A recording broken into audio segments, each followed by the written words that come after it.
$250 million लगभग 2000 करोड़ से भी अधिक रुपए इंडियन ऑफिशियल्स को रिश्वत के तौर पे दी जाती है।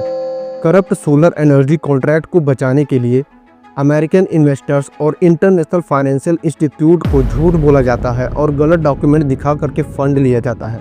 यूएस इन्वेस्टिगेशन ऑफिसर्स को घूस ऑफर किया जाता है और ट्रूप्स को जला दिया जाता है ताकि इन्वेस्टिगेशन को रोका जा सके। इस पूरे स्कैम को एग्जीक्यूट करके इन लोगों ने लगभग $2 बिलियन से भी अधिक का प्रॉफिट किया है, वो भी टैक्स हटा करके। इतने बड़े स्कैम की प्लानिंग इंडिया में बैठे बैठे की जाती है और किसी को कानों कान खबर तक नहीं लगती है। इंडिया के ही नहीं बल्कि एशिया के सबसे बड़े बिजनेसमैन गौतम अडानी अपने 7 सहयोगियों के साथ मिलकर इस पूरे स्कैम को प्लान भी करते हैं और एग्जीक्यूट भी करते हैं।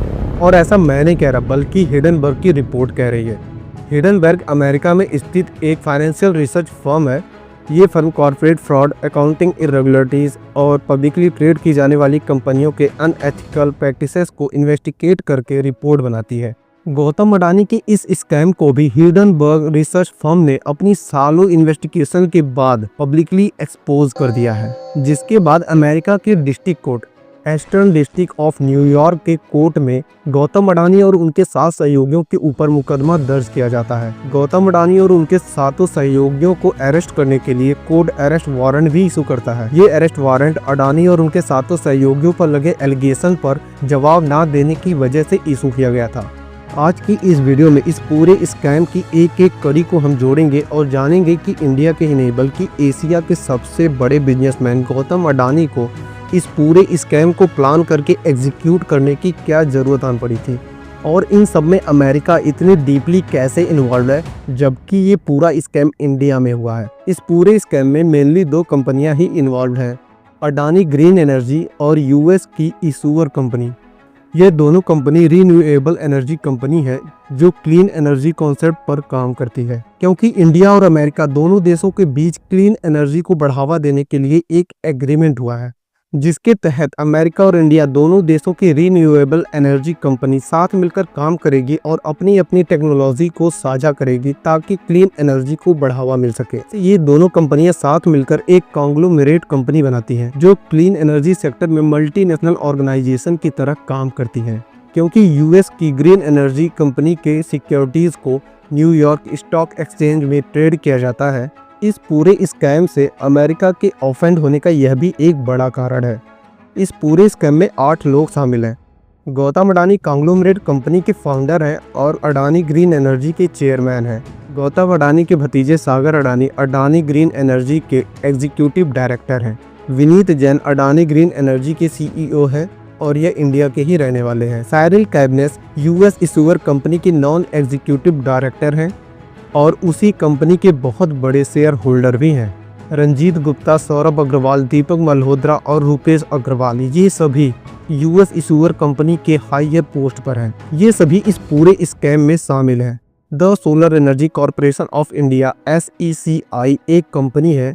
यह company new and renewable energy ministry के अंदर आती है और यह ministry central government of India की है।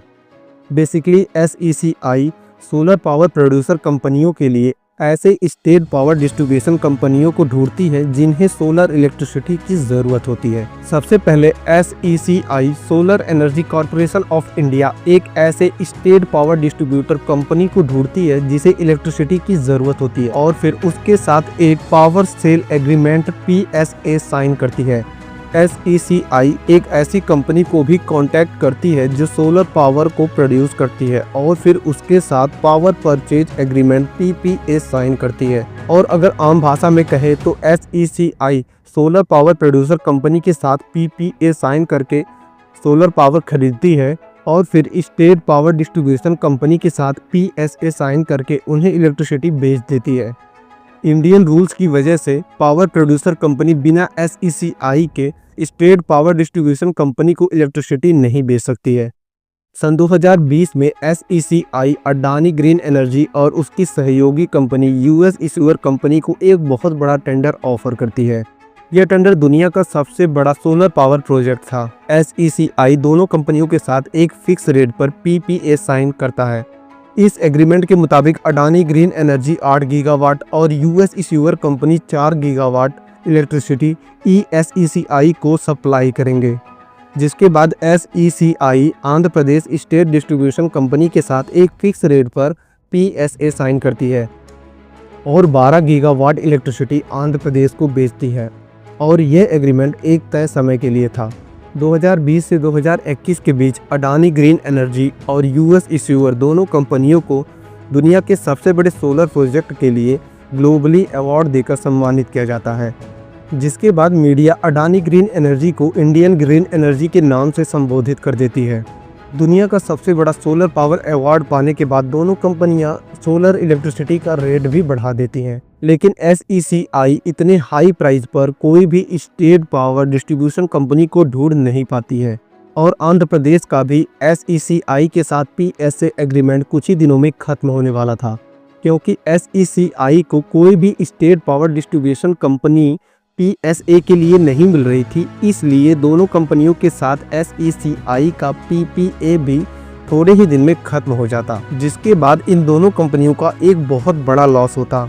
PPA एग्रीमेंट खत्म होने के बाद सोलर पावर प्रोड्यूस करने वाली दोनों कंपनियां हाई प्राइस पे तो क्या लो प्राइस पर भी इलेक्ट्रिसिटी बेच नहीं पाती और यही कारण है कि सोलर पावर प्रोड्यूस करने वाली दोनों कंपनियां SECI के साथ अपना PPA एग्रीमेंट खत्म होने नहीं देना चाहती थी, जिसके बाद गौतम अडानी, सागर अडानी और उनके 6 सहयोगी SECI के साथ अपने PPA को बचाने के लिए एक प्लान बनाते हैं और छत्तीसगढ़, तमिलनाडु, जम्मू कश्मीर और आंध्र प्रदेश के स्टेट पावर डिस्ट्रीब्यूशन कंपनियों के अधिकारियों के साथ मिलते हैं और 2000 करोड़ रुपए से भी अधिक की रिश्वत देकर SECI के साथ PSA साइन करने के लिए कहते हैं, वो भी हाई एनर्जी प्राइस पर, जिसके बाद इंडियन ऑफिशियल्स उनकी बात मान लेते हैं और हाई प्राइस पर पावर खरीदने के लिए तैयार हो जाते हैं। छत्तीसगढ़, तमिलनाडु और जम्मू कश्मीर की स्टेट पावर डिस्ट्रीब्यूशन कंपनियां SECI के साथ 650 मेगावाट इलेक्ट्रिसिटी के लिए PSA हाई प्राइस पर साइन कर लेते हैं और Andhra Pradesh state power distribution company SECI के साथ अपना पुराना एग्रीमेंट जारी रखती है और एक नया PSA साइन करती है, वो भी 2.3 गीगावाट का, वो भी हाई प्राइस पर। इस तरह अडानी ग्रीन एनर्जी और US इश्यूअर दोनों कंपनियां इंडियन ऑफिशियल्स को 2000 करोड़ रुपए से भी अधिक का घूस देकर SECI के साथ अपने पावर परचेज एग्रीमेंट यानी कि PPA को बचा लेते हैं। घूस के 2000 करोड़ रुपए जो कि इंडियन ऑफिशियल्स को दिए गए थे, ये फंड अमेरिकन इन्वेस्टर्स से गलत डॉक्यूमेंट दिखा करके और झूठ बोल करके लिया गया था। इसके बाद कंपनी के शेयर प्राइस भी लगभग दोगुने हो गए थे। यही वजह है कि अमेरिकी कोर्ट ने गौतम अडानी और उनके सहयोगियों पर मुकदमा दर्ज करके अरेस्ट वारंट जारी कर दिया। इस सोलर एनर्जी कॉन्ट्रैक्ट का इतना बड़ा स्कैम दुनिया के सामने कभी आता ही नहीं अगर हिंडनबर्ग रिसर्च फर्म ने इसका खुलासा नहीं किया होता। हाल ही में राहुल गांधी ने भी प्रेस कॉन्फ्रेंस करके अडानी की इस पूरे स्कैम और अरेस्ट वारंट के बारे में पूरे देश को बताया और भारत सरकार से गौतम अडानी को अरेस्ट करने की मांग की। राहुल गांधी ने सोलर पावर स्कैम को लेकर भारत में इन्वेस्टिगेशन सुप्रीम कोर्ट की निगरानी में करने की मांग की, जिसके बाद इंडिया में भी इस स्कैम को लेकर इन्वेस्टिगेशन चालू हो गई है। क्या गौतम अडानी को इंडिया में अरेस्ट किया जाएगा, वो भी मोदी जी के रहते हुए कमेंट में बताइए। अगर आपको ये वीडियो पसंद आई हो तो वीडियो को लाइक कर देना और चैनल को सब्सक्राइब कर देना इसी तरीके की कंटेंट के लिए। मिलते हैं अपनी नेक्स्ट वीडियो में।